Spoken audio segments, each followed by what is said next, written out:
nothing left to do but to talk about it. We'll see where he ends up. Other than that, the Browns are moving forward. So maybe not the best day for Ben Tate. It wasn't a bad day, though, for Giancarlo Stanton. You can say that because he woke up this morning with the Federal Reserve richer in his bank account, man, because I'm pretty sure that he could quite possibly make loans to the federal government at this point, man. $325 million.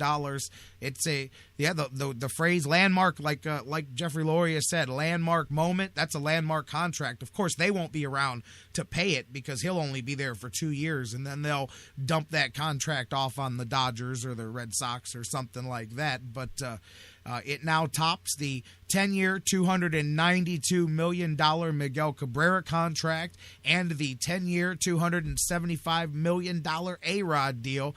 Man, I mean, it's never going to stop. You probably heard me. I'm telling you, you and I within 5 years will be talking about the $500 million contract. It's coming. Maybe it'll be Trout's, extension or whatever when he comes due, but somebody will be $500 million. That'll be the next big contract number that's coming. And I mean, those are GDPs of a small country, man. Those of a medium-sized country, not just a small country. I'm pretty sure there's some relatively decent-sized countries going, man, do you know how long we could run the country with that kind of money? Ridiculous. But I mean, it's the era, it's the world we live in. But man, to me, just a staggering number to say, to sit back and go, man, because I play baseball. I mean, you're not just set. That's, what's the old comedy routine? It's the difference between being rich and being wealthy. You know what I mean? And, he may come back and buy the Marlins by the time he's done. It's not like they aren't always up for sale. So. You talk about making loans. You may end up making loans to Jeffrey Loria. Yeah, exactly. You need some help making payroll? I got you, buddy. I mean, that's when you've made it. When you're up in the owner's box with the owner going, hey, look, man, if things are tight, let me know. I can help you get from week to week. That is a situation of the inmates literally running the asylum when they actually completely take over the place. It makes you wonder if his contract is worth $325 million. How much is the overall team worth? It can't be that much more than that. Right. That was one of the questions that I was thinking of myself, too. I'm like, well, come on now. Wait, what are the Florida Marlins worth? Like, I guess I look up while we're talking, I'll look up the latest Forbes team values, and I'll see what the Marlins are worth according to that while we're talking here. But that's a good question because you're right. Because, I mean, at that point, man, I mean, even if it's $750 million, that's still nearly half of what a team's worth on one player, And we're talking about the team. We're talking about the front office employees. We're talking about the popcorn guys. Like the whole owning the stadium. One baseball player who could get injured at any point. In fact, there's two things that are really, jarring about this. I mean, can't you build a stadium with that? Can't you build stadium? Can't you build a brand new stadium with that? Like luxury stadium? You could. So you're choosing between a stadium or a player at that point. Like we could build the new Progressive Field, the updated version of this thing. Anyways, go ahead. Sorry about that. I just wanted to ask that. Go ahead. Right, you could build Stanton Yards for $325 Stanton Yards, but, yes. Go to a ballpark to hit the ball out of. But the thing is, you've seen, the Yankees and the Tigers, pass out, a couple of huge contracts like this. But to have the Marlins do this is just really jarring because, this is a team that built themselves up to win a couple of world championships, only to immediately slash payroll, all the way to the bone. Oh, I know. The crowd angry at him. Then they get this new stadium in 2012, and they build up for that. And then they cut payroll again after that and drive the fans crazy again. So they've had like 3 whole fire sales where they cut down to almost nothing payroll-wise. And now they pay all this money for one guy. And the reason why it works for, it could have worked for, the Yankees or the Tigers or teams like that is, that they have more money besides that to pay other guys. But you have to wonder, if you're paying all this money to Stanton, do you have $2 or $3 to pay anybody else? I'm telling you, and you brought that up because that was one of my big complaints was they scammed their way into that stadium and had the big money players and the payroll, and then bam, just shored that down. I just pulled it up, the Forbes list from last year of team values, bro, staggering. The Miami Marlins team value as of beginning of 2014, according to Forbes magazine, $500 million, 27th in the league. They're near the bottom of the league.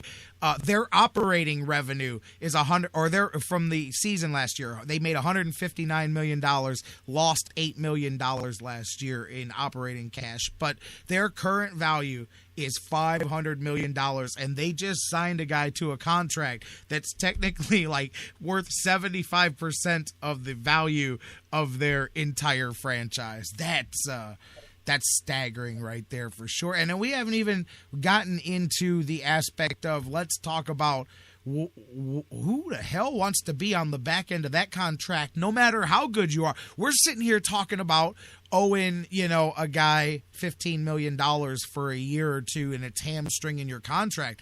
Even if Giancarlo Stanton continues to do the things that he's done, and remember, he's got the injury thing here that is gonna, that's the X factor, is does he come back and be that guy that's worth that much money? I get it that he's 20, what is he, just 25, right? He just turned 25. So, I got that, but we're talking 13 years. So at the back end of this thing, no matter how good you are at 25, at the back end of this thing, you're 35 with 3 years left on this contract. And each one of those, it's an average of $25 million a season, but I'm positive. I don't have the breakdown in front of me, but they've got to be backloaded. There's got to be the higher numbers at the back end of this thing. So you've probably got $100 million of it tied into the last 3 or 4 years of that contract when the guy's 34, 35, 36, 37.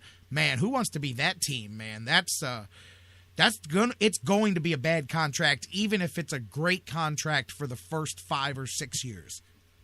I know. I mean, we're sitting here, just gnashing our teeth over how much we have to pay Nick Swisher over the next 2 years. Right. And if Stanton, I'm sure Stanton, of course, is great now, but if he's kind of in really bad shape at the age of 36, 37, the Marlins have to pay him twice as much. It's like paying 2 Nick Swishers. It's just really, really a bad idea all around. And it makes you wonder if they can have, I don't see how they can have any sort of success. And the other thing about them is they think that now they're ready to contend. I mean, they got some young guys like, Christian Yelich is a good outfielder, and, Jose Fernandez is a pitcher, but, they really need a lot more help, and I don't think they even have the money to do it, but they think, okay, now we're ready to go. And it's just like they're just delusional down there. Well, I mean, like we said, we'll see.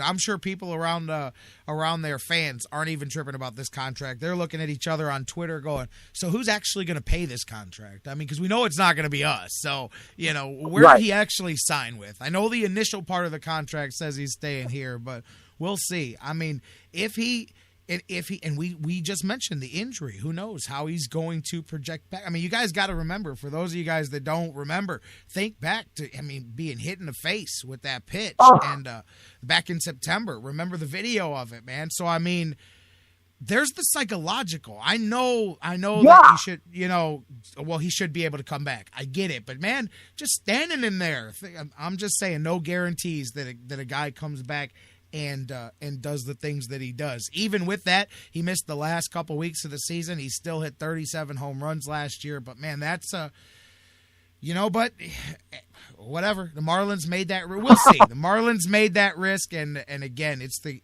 economics of what we do. But that's the next big one there. It's been a few years, and then Miggy topped Alex Rodriguez, and now here comes what will forever be known as the Giancarlo Stanton contract, man. And we'll see next. And I'll tell you, I said it at the beginning, brother. If the NBA gets what they want, and I'm telling you, they're gonna go to war here in a couple of years with the players' union there to get that salary cap out. If they do, all I'm saying is LeBron James, for as much as I dislike certain things about the guy, he makes a hell of a point. They play in a capped sport. Could you imagine? And I don't mean this because he's the greatest of all time. I'm not going there. I'm talking strictly on ticket sales, merchandise sales, being a true superstar. What's the market value for a guy like LeBron James? Or, or if you want to say Kobe Bryant, whatever, an elite level name not just player, but name, an elite level brand like LeBron James. If Giancarlo Stanton's going to get that much, clearly LeBron James is worth a half billion. He's clearly the guy that gets that record-setting contract. The NBA's never had to deal with that because they've had this thing capped down. It could get scary how high those values could go, too, because look at where their TV money is compared to baseball, too. So, man, it is crazy. If they ever uncap it, I would be surprised to see. You'll see a lot more of the lower guys making less, but, man, you'll see the top guys, and you'll see the haves and have-nots because there'll be $100 million individual seasons from guys like LeBron James if they ever uncap basketball. Have no doubt. You think I'm right? Oh, I think you're very right. I mean, LeBron or Kevin Durant or people like that can just say, well, okay, now that there's no salary cap, how many Giancarlo Stantons am I worth? We're talking part of the team. You know what I mean? And from a star power standpoint, I mean, 2, 3, 4, and then it just goes off into the stratosphere. I'll tell you what, as we talk about that too, when you look at we mentioned about the value of the team compared to the contract, when does that just become part of it? When I know you can't own them while you play, but the new thing will be getting a trust and, hey, how much of the team are we talking about here? Next thing you know, when you want to get a star player to come in free agency, a guy like you mentioned, like a Kevin Durant, when he comes up, it'll be, no, we're not just talking money. We got percentage of the team here. I mean, you'll literally be seeing those kind of deals when you get into those dollar amounts. And unfortunately, we unless Mark Cuban really dying to own a baseball team ends up owning the Indians or something, we won't see any of that crazy kind of spending here. But the Indians are, word is, switching gears to the Tribe for a second while I still got you. Kicking a lot of tires. They use that term about Justin Masterson, but they have a lot of trade fires going. A lot of people say Indians have several different trade fronts working here. Nothing where there's smoke yet, but what are your thoughts here? Obviously, we think they will. You and I were talking a bit last week.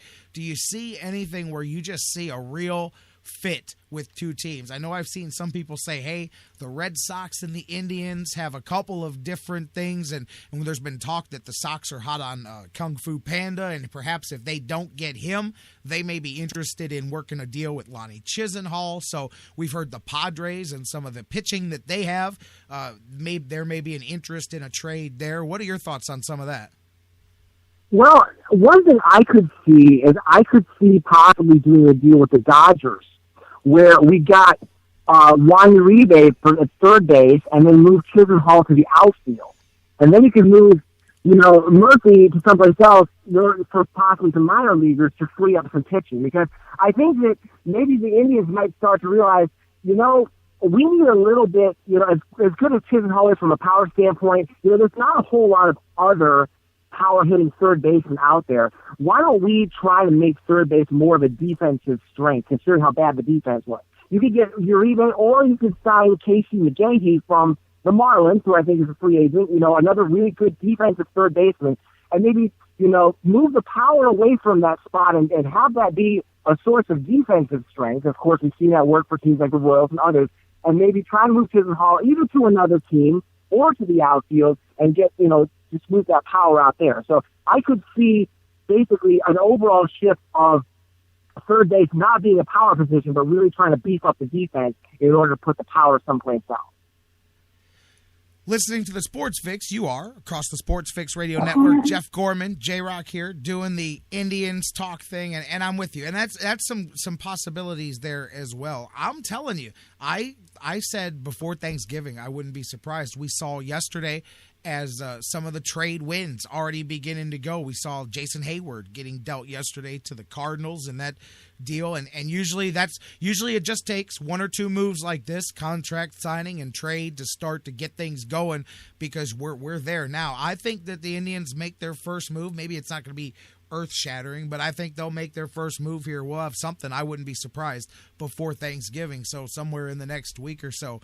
And I don't know. Do you think it takes a little bit longer? I don't. I think they got a lot of things going, because I think that they know that they're a team that has to identify and go. Whatever you're going to do, go do it, because otherwise you open it up for other teams and other deals and all of that stuff to get involved.